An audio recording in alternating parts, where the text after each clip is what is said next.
What's up, guys? Welcome to Daily Dose of Reddit. This is your host, Zach, and today's subreddit is r/IDoWorkHereLady. Alright, this story's called Ghetto Robin Hood Tries to Steal Meat, Arrested for a Whole Lot More. This is my first post, so please excuse any mistakes on spelling and grammar. I've been following this sub for a while, and after listening to r/darkfluff, this is a long one, so I apologize in advance. This happened in 2009 after I had been discharged from the Marines and was looking for work back home. I landed a job working contract plainclothes loss prevention in Washington State at various grocery stores. The one I was looking at on this particular day has the initials from Queen's furry coat. It should be pretty obvious. As plainclothes loss prevention, we always work in pairs because some of these instances can get violent. Anyway, here it goes. There's me, 6 feet, 240 pounds, heavily tattooed Pacific Islander, former Marine infantry with a short temper for bullcrap and stupidity. Partner, meth head thief. And then Leo's 1 and 2, which are law enforcement officers 1 and 2, and then EMT. I'll do the voices later. Well, we got called to work the 0600 to 1600 shift at this particular grocery store because this is the time of the week a lot of deliveries are made, so management is busy processing the incoming shipments, and also the local college down the road is about to start their 0700 classes. A lot of college kids and business people are coming in and out of the store getting their S-Bucks and breakfast for the morning Starbucks. My partner posts up by the entrance wearing a backpack to look like a college kid and a hoodie in order to hide his badge and handcuffs. I take a post inside the dairy cooler.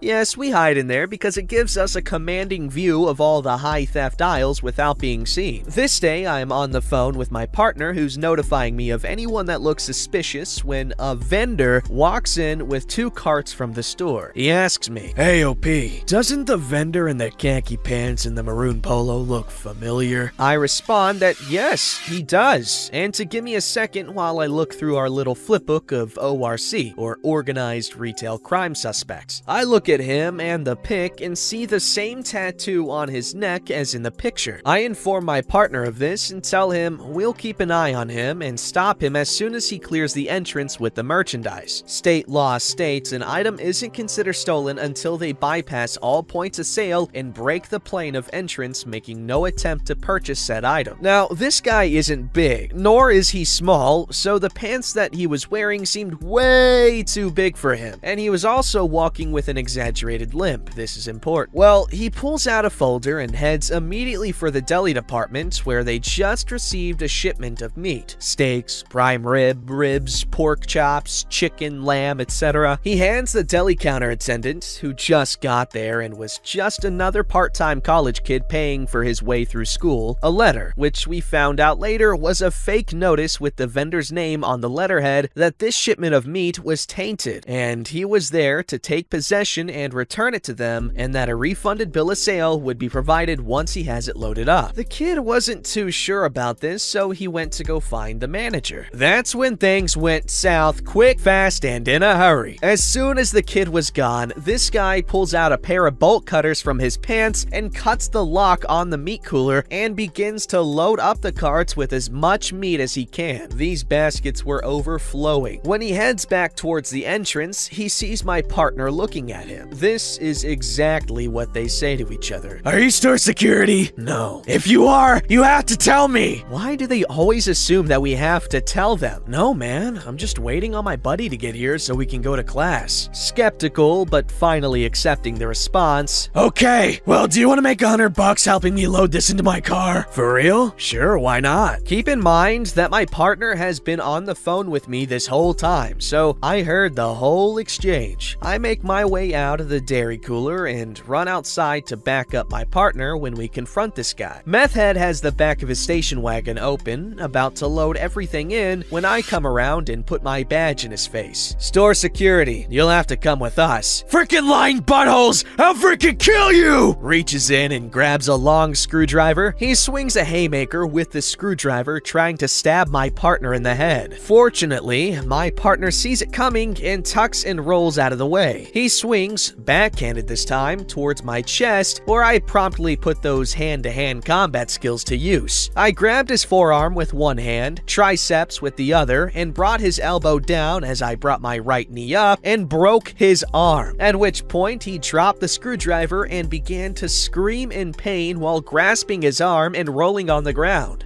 Damn. Cops were called by management, and when they got there, asked what was going on while guns were drawn because all they saw was two guys standing over someone in a lot of pain on the ground. What the hell happened here? That butthole tried to stab me in the head with the screwdriver. Recognizing Meth Head, Leo too says, I've arrested you before. Looks like you're not getting out this time, Meth Head. This might be grand larceny, and at the very least, attempted murder. Turns out he had a warrant out for his arrest for cooking and selling meth as well. We'll get paramedics out here to stabilize Meth Head before we process him. 10 minutes later, Meth Head has passed out from the pain. Who did this? I did, sir. Well, you definitely knew right where to do it. I doubted this guy will ever gain full functionality of this arm again. After going to court several times, found out he's spending 25 to life in prison because apparently some people had succumbed to meth overdose because of what this guy cooked. Oh my god. And that the attempted murder charge was just icing on the cake. And before anyone asks, the reason why the meat theft could be grand larceny is because the meat hadn't been cut up for sale yet and was in full slabs, making it more expensive by the pound, which is how the store priced items for the prosecution. The total came out to just north of $7,000. Apparently, he was gonna sell some of it along with his meth. That's a seasoning I would want to try. For those that read it, thanks for reading through. Now, I'm not the one to advocate for physical force on like a non-violent crime, but this guy, oh man, he deserved it, especially with it was a violent crime once he started swinging the goddamn screwdriver around. Those things are lethal, man. I've seen plenty of zombie media, okay, where screwdrivers are a very viable weapon, all right? And I've used a screwdriver on myself by accident while trying to, I think I've told this story before, but it was a dog food thing. I'm not gonna tell you the whole, it's simple. So,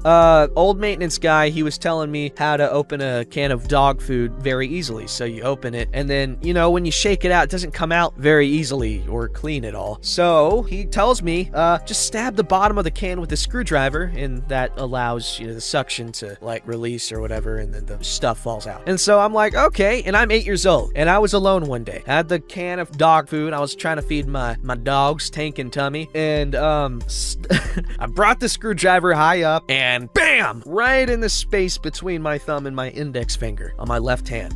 It was bad. Like I it got in there deep. I didn't bleed though, somehow, but I definitely stabbed myself. Like I could see flesh. It was weird. All right, this story's called I Don't Think We've Met. I'm a medical laboratory scientist. I work in the lab at a 300-bed hospital. Recently, I spent a day cross-training in our hospital's blood bank, shadowing one of the techs as they issued blood products to various hospital staff. The manager of the blood bank came to introduce herself, and while we were chatting, a middle-aged man came and began talking quietly to the manager. I'm new to the hospital and have yet to meet most of the personnel, so I didn't recognize him. Our badges display only our first names in large letters, with our job title in much smaller letters beneath, which is hard to make out from more than a foot or two away. But this man was wearing business casual instead of scrubs, which at our hospital usually means an MD or an administrator of some kind. A registered nurse came to pick up some blood, and she was wearing her mask incorrectly, with it down under her nose. Everyone was giving her the side eye, but she was coolly ignoring the looks. Finally, the man in the button-down shirt and slacks said, "Hey, Jackie!" And I assumed at first that he knew her, but she was startled. So I realized that he had read her badge. Once he had her attention, he he motioned with his hand for her to cover up her nose with her mask. She sighed and rolled her eyes and pulled her mask up over her nose, and then immediately pulled the bottom of her mask away from her chin and held it that way with one hand as she made a point of breathing heavily through her mouth. Everyone just stared at her for a beat, and then the man calmly spoke again. "Jackie, I don't think we've met. I'm Dr. Jones, the chief medical officer here at St. Mary's. Let's go have a chat with your supervisor." Yikes. Okay, I can understand the whole not wanting to wear a mask all day, every day thing. Like, I don't go out super often, but when I do, it is a bit of a nuisance to wear a mask. Maybe you get used to it, I don't know. But especially if you're a freaking, if you're medical personnel, you gotta take that crap seriously, man. If you're not going to, how do you expect anyone else to? Especially in a freaking hospital, okay? Everyone there is putting themselves at risk, okay? That is without a doubt the truth, all right? These medical personnel are our first line of defense other than our own immune systems when it comes to fighting off the virus, both at a large scale and, individual cases. Like that whole thing with Tom Cruise blowing up on a couple of workers on the set of the new Mission Impossible movie, and he was going off on them. But a lot of what he says comes from, he's right, more or less. Obviously, no one in power should be yelling at anyone below them like that at all, because that was just, that's mean, it's terrifying, it just makes you uncomfortable, especially Tom Cruise, even though he is short. But in his case, the stakes are so high. Like, so many people were using that freaking movie as an example of how to do things and how to safely make these movies so that people at home can watch and maybe distract themselves from the miserable existence that they're currently living. And so many workers there, employees, are depending on these jobs to provide for them. So yes, it might not seem like a big deal, but the stakes are incredibly high. So Nurse Jackie shouldn't necessarily lose her job, but definitely should be reprimanded or at least talked to and explained how dumb she is for being dumb. Alright, this story's called Women Aren't in the Military. When I was in the Navy, just got out a few days ago, and dating someone who was also in, he would often get into conversations with random people and they would like to talk to him about it, but he would never mention that I was also in. So the people just assumed I was a dependent. It wouldn't be until I mentioned I was in too that people would have any interest in talking to me or hearing what I had to say. I'll never understand why he would never mention my service too, especially since I had been in longer and made more than him. But I guess in hindsight, he just liked the attention for himself. Edit. We're not together anymore. This was a past relationship. I can see that just being slightly irritating over time,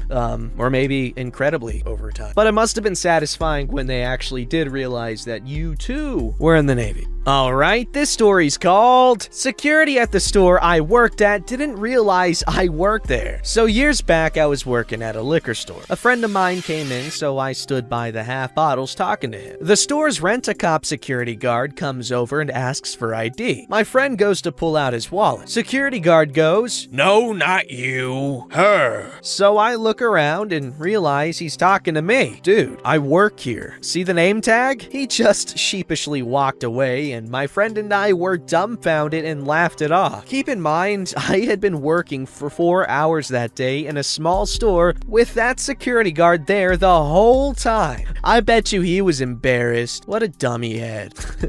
Alright, this story's called You're Not in Elementary School? When I was 20, I got a job working in the cafeteria of a school that has grades pre-K through 5. I'm short, but I'm still taller than any 5th grader I've yet to meet. One day, the dairy vendor rep, he was maybe 30, 35 years old, comes in to get our weekly order. I worked there maybe a year at that point, and he was the rep for us the whole time. That day, the cafeteria manager was out sick, so I had the order for him. Oh, hey, let me get the list. Can I speak to a teacher or something? About what? Do you want to enroll your kids? No, I mean an adult. Who's in charge while she's gone? That's when I realize he thinks I'm a student. He thought thought I was volunteering in the cafeteria the whole time to get extra credit. Edit! I told him I was in charge for the day, was graduating college the next year, and never attended that elementary school. He avoided me after that day. What? That is... Why do people get so awkward about things? It's just like, it's a funny situation. Like, I thought you were a 5th grader the whole year I've been here. Like, would that not be hilarious if the person doesn't get offended? But I'm assuming OP didn't get offended. It's just ridiculous. Like, the smallest thing can make someone, like, not see you for the rest of your/their lives. Like, it's crazy. Alright, this story's called Lady, I'm the Teacher. Please stop yelling at my student. While I was 21 and studying for my languages and teaching degree, one of my teachers had a languages school and offered me a job to teach English and French since I'm fluent in both. Oh, that's badass. I would teach 4 times a week and worked with the 4 group ages: children, teens, young adults, and adults. On Wednesdays, I started my afternoon with children and ended it with adults. Most adults were plus 40 professionals who went to class after work, and some of them wore very formal clothes because of that. One of the kids from the children's intermediate class loved learning English and was a fast learner, so we recommended her to attend an extra children's conversational club class on Monday, higher level, while still attending her normal lessons on Wednesdays. She was very excited about it, and her dad, divorced parents, was fine with it. I don't know what the kid's mom understood, but she thought we were somehow setting her back, and the woman decided she couldn't wait and needed to argue with us that same day. Adult lessons started at 7 p.m. and it was around 6:55, so some of the adults were chilling and talking about their week before class when the lady arrived. She looked around the classroom and directly went to Paul, a very shy, suit-wearing bank manager. How dare you pull my kid out of her class and put her in a level for beginners? Miss, please. Be quiet, I'm talking with the teacher! Some of the other students were laughing. Stop laughing, you losers! My kid is 9 and knows more English than all of you! That is enough. Please get out of the classroom. Don't tell me what to do! I'm not telling you this again. Please leave the classroom and stop yelling at my students. Crazy mom is pointing at Paul crazily. Look, miss, we can talk in my office, but you need to leave this room now. One of the students who owned a restaurant made a joke about dealing with annoying people like her on the daily, and the crazy mom got even angrier, but I managed to get her out of the room. I explained again that I was the teacher, but she refused to talk to me because you are so young, and yelled a popular yet ridiculous saying about young people. That really pissed me off, and I wasn't very kind when I told her, look, miss, I'm their teacher, and I'm your kid's teacher. So if you please stop acting like a child and tell me what your problem is, I might help you. Somehow that snapped her out of her tantrum, and she left slowly and loudly stomping downstairs. It literally took her like 5 minutes to get down 16 steps. I went back to the classroom and apologized to the students, and we had a pretty nice conversation about how culturally here is quite common for middle-aged or old people to look down on younger professionals. Some of them even accepted that in the past they acted like the lady in a situation but would never do it again, and others say they would give extra support to their younger colleagues. And that's the kind of spirit we need everywhere. Young people getting supported by old people being thrown away. I'm kidding.